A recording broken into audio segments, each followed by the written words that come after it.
بسم اللہ الرحمن الرحیم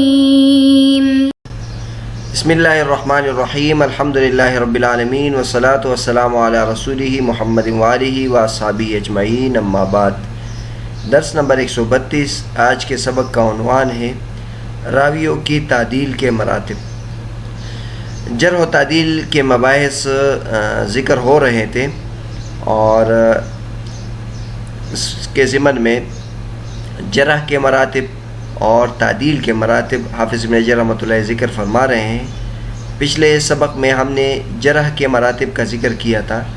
آج کے سبق میں ہے تعدیل کے مراتب، توثیق کے جو الفاظ ہیں اس کے جو مراتب ہیں اس کا ذکر کریں گے۔ حافظ ابن حجر رحمۃ اللہ فرماتے ہیں وَمِنَ الْمُهِمِّ أَيْضًا مَعْرِفَةُ مَرَاتِبِ التَّعْدِيلِ وَأَرْفَعُهَا الْوَصْفُ أَيْضًا بِمَا دَلَّ عَلَى الْمُبَالَغَةِ فِيهِ وَأَصْرَحُ ذَلِكَ التَّعْبِيرُ بِأَفْعَلَ كَأَوْسَقِ النَّاسِ أو أثبت الناس أو إليه المنتهى في السبت، ثم ما تأكد بصفة من الصفات الدالة على التعديل أو صفتين كثقة ثقة أو سبت سبت أو ثقة حافظ أو عدل ضابط أو نحو ذلك، وأدناها ما أشعر بالقرب من أسأل تجريه كشيخ ويروى حديثه ويعتبر به ونحو ذلك،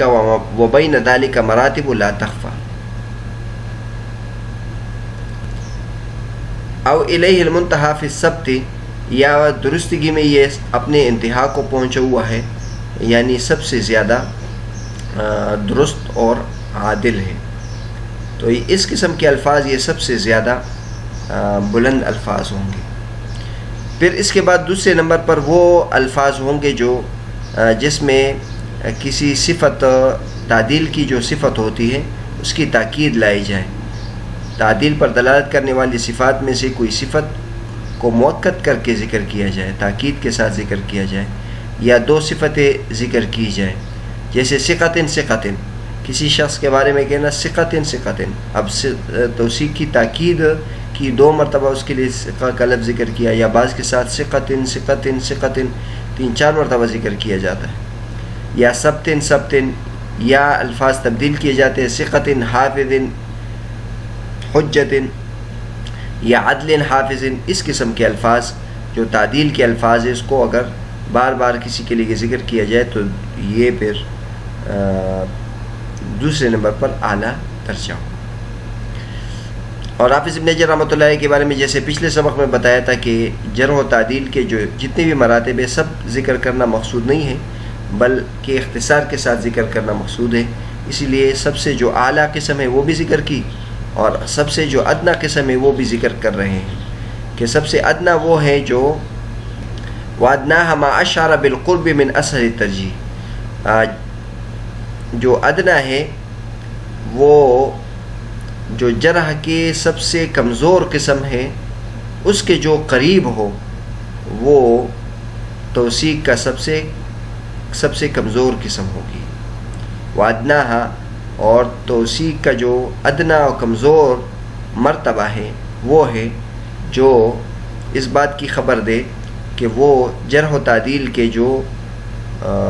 سب سے کمزور قسم ہے اس کے قریب ہے، جیسے شیخ کا لفظ کسی کے لیے استعمال کرنا،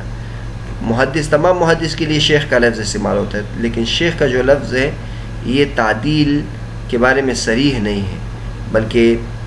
شیخ کا یہ بھی مطلب ہو سکتا ہے کہ وہ علم حدیث سے تعلق رکھتا ہے، لیکن بہرحال کچھ نہ کچھ جو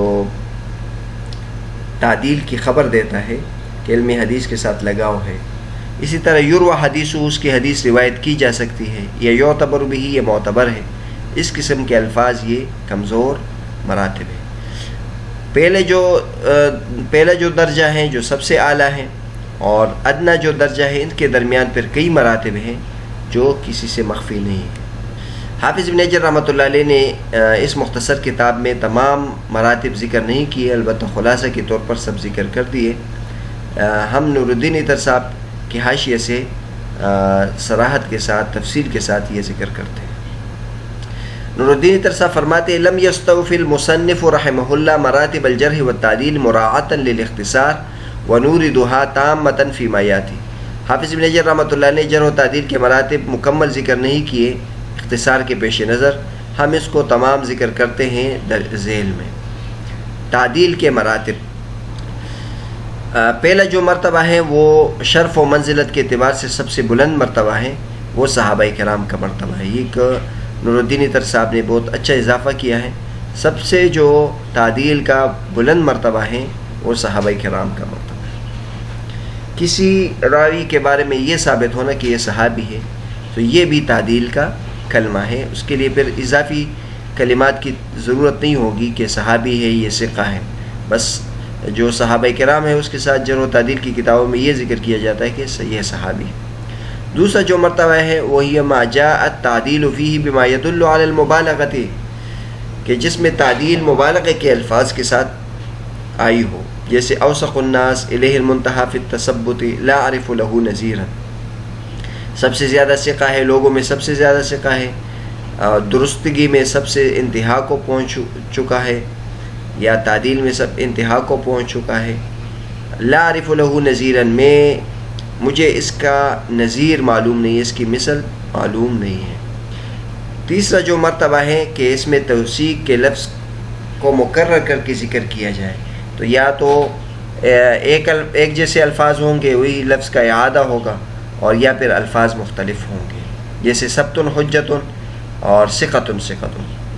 چوتھا جو مرتبہ ہے منفرد بصیغۃ دالۃ علی التوثیق، جس میں توثیق کا صرف ایک کلمہ ذکر کیا جائے، جیسے صرف ثقۃ ذکر کیا جائے، صرف حجت ذکر کیا جائے، صرف امام ذکر کیا جائے۔ پھر یہاں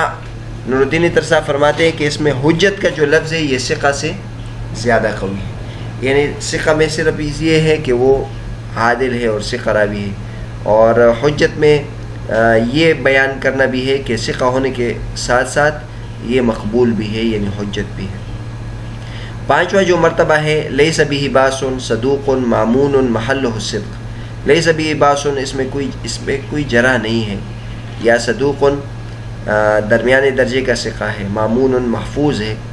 یا صدق کی جگہ میں ہے۔ یہ چھٹا جو درجہ ہے ما اشعر بالقرب من التجریح، جس میں تعدیل ہو لیکن تجریح کے قریب ہو، یہ توثیق کے مراتب میں سب سے کم مرتبہ ہے۔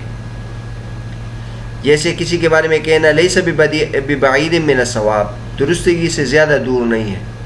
اسی طرح شیخ یا یروى حدیثہ روا عنہ الناس، لوگ ان سے روایت کرتے ہیں۔ اس قسم کے الفاظ یہ توثیق کے کلمات میں سب سے کمزور درجہ ہے۔ اس کا حکم کیا ہے؟ جرح و تعدیل کے جتنے بھی مراتب ہیں تو فرماتے ہیں حکم هذه المراتب الاحتجاج بالاربعۃ الاولى منها، پہلے جو 4 درجوں کے توثیق کے کلمات ہیں اس سے ہم استدلال کر سکتے ہیں، احتجاج کر سکتے ہیں۔ اما التي بعدها، اس کے بعد جو ہے فإنه لا يحتج بأحد من أهلها، ان میں سے کسی ایک سے احتجاج نہیں کر سکتے، لکون الفاظ لا تشعر بشریدۃ الضبط، کیونکہ اس کے الفاظ میں اس بات کے بارے میں کوئی ثبوت نہیں ہے کہ ضبط کا اس میں خیال رکھا گیا ہے، جبکہ راوی کے لیے ضبط کا ہونا ضروری ہے، اس راوی کے لیے۔ ہاں البتہ اس کی حدیث لکھی جائے گی اور اس کی چھان بین خوب کی جائے گی۔ چھٹا جو درجہ ہے اس میں اس کا جو حکم ہے وہ پہلے والے کی بنسبت مزید کم ہے، اور اس میں بعض ایسے راوی ہیں جن کی حدیث لکھی جائے گی صرف اعتبار کے لیے، شاہد کے طور پر یا متابعات کے طور پر، اور دون اختبار ضبطہم، ان کے ضبط کو تلاش نہیں کیا جائے گا کیونکہ ان کا معاملہ واضح ہے۔ یہ الفاظ تعدیل ہیں، پہلا جو مرتبہ ہے، دوسرا مرتبہ، تیسرا مرتبہ، چوتھا مرتبہ، یعنی کسی کے بارے میں صرف ثقۃ حجت وغیرہ بھی ہو جائے تو یہ اس ایسے روات سے ہم ایسے روات کی حدیث صحیح ہوگی اور اس سے استدلال کیا جا سکتا ہے۔ پانچواں جو درجہ ہے اس کو، اور چھٹا جو درجہ ہے، پانچویں درجے کے بارے میں کہا ہے کہ یہ مستقل حجت نہیں ہوگی، البتہ اس کے بارے میں مزید غور و فکر کیا جائے گا، اور چھٹے درجے کے بارے میں کہتے ہیں مستقل غور و فکر بھی ضروری نہیں ہے، البتہ ان کی روایت کو شاہد کے طور پر، متابعت کے طور پر یعنی پیش کیا جا سکتا ہے، ان سے استدلال کیا جا سکتا ہے۔ پہلے بھی بتایا تھا کہ جرح و تعدیل کے مراتب کے بارے میں یہاں مکمل تفصیل ذکر نہیں کی گئی ہے، اس کے بارے میں مزید تفصیل کے لیے اگر کسی کو ضرورت ہے تو الرفع و تکمیل فی الجرح و تعدیل، اور اسی طرح یہ ضوابط الجرح و تعدیل اور اس کے علاوہ کئی کتابیں الحمدللہ اب اس زمانے میں لکھی گئی ہے، وہ ملاحظہ کیے جا سکتے ہیں۔ تو بہرحال سب سے پہلے جرح و تعدیل کے جو اسباب ہیں اس کے بارے میں بیان کیا، اس کے بعد پھر جرح کے مراتب، پچھلے سبق میں جرح کے مراتب کا ذکر ہوا، آج کے سبق میں تعدیل کے مراتب کا ذکر ہوا۔ تو بہرحال جرح و تعدیل کی معرفت بھی ضروری ہے، اور جرح و تعدیل کے ساتھ ساتھ اس کے جو مراتب ہیں اس کی پہچان بھی ضروری ہے۔